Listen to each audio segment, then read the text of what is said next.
Welcome to our first Money Mates video. We'd like to share some money management tips our manuhiri have found helpful over the years. So listen with an open mind, be willing to try some new things and to question your money habits. In this session, we will look at how your personality influences your money habits. Our personality is partly shaped by our upbringing and by our cultural values. So think about the way money was handled in your home growing up. Who influenced you the most in this area and why? While you consider this, have a listen to this story. I'm going to try to give a couple of examples of how our culture influences our financial habits. In my country, in Colombia, when someone passes away, pretty much we don't have to pay or help our families to cover for all the costs of the funeral. It will be great, but most of the people they can't afford to pay those things. So there is a system where the companies are offering us like insurance. So this insurance is going to cover all the costs of the funeral. So by taking the money from our wages, so we can save money, let's say that, to cover for the funeral if one of the relatives passes away. And there's another one, what happens in one region of Mexico when someone gets married. The family members start like a competition. So they make a party, and the closest you are to the family members or the groom of the girl, you need to give them like a lot of money. So the closest you are, you're supposed to give them more money. So they start like a competition. If they don't contribute with money, they can give them even a car or even a house. Yeah.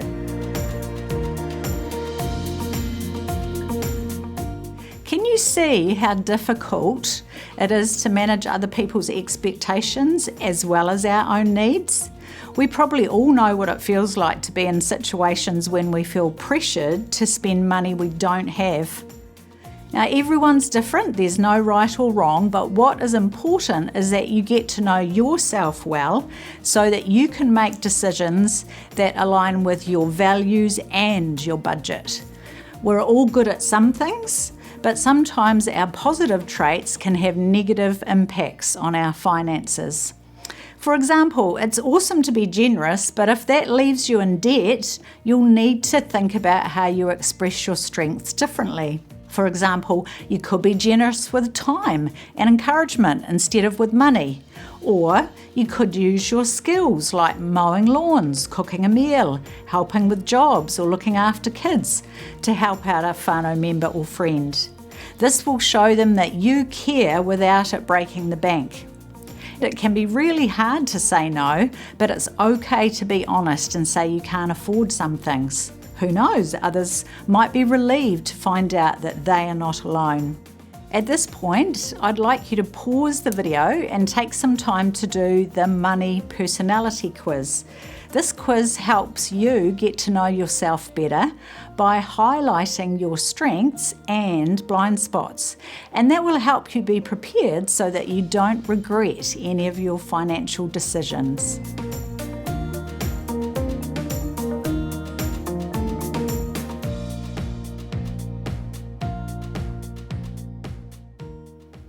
Look at the letters next to the statements that you've marked with an X. The letters with the highest count is your predominant money personality. These are the fun seeker, mostly letter A. When it comes to money matters, you are optimistic, enthusiastic, and flexible. But while it is fun to live in the moment, it is also important to plan for the future and be prepared for the unexpected. The financial controller, mostly letter B. When it comes to money matters, you are resourceful, confident, organized and logical, also efficient. But a savings cushion could reduce stress and give you options. But don't get so focused on your bank balance that you miss opportunities. The risk taker, mostly letter C. You tend to have an all or nothing mentality and you believe a big potential payoff makes a risk worthwhile. but you can gloss over risks and problems. Take time to think before you make a decision. The giver, mostly letter D. You are open-hearted and generous. You focus on others and enjoy helping them and feel a sense of responsibility for the well-being of others. But because you are more value-driven, you may need to question more and decide more objectively. Develop some healthy skepticism. The free spirit, mostly letter E. You follow your heart and are generous with your time and money. You are not interested at all in money matters, but you may end up living beyond your means because you don't keep track of where you're spending. The savvy money manager, mostly letter F. You are great at doing your research and collecting facts, finding the best value for money on the item you want to purchase. But you may find it hard to treat yourself or even spend money on essentials. You may have trouble being generous with others because you are focused on sticking to your budget.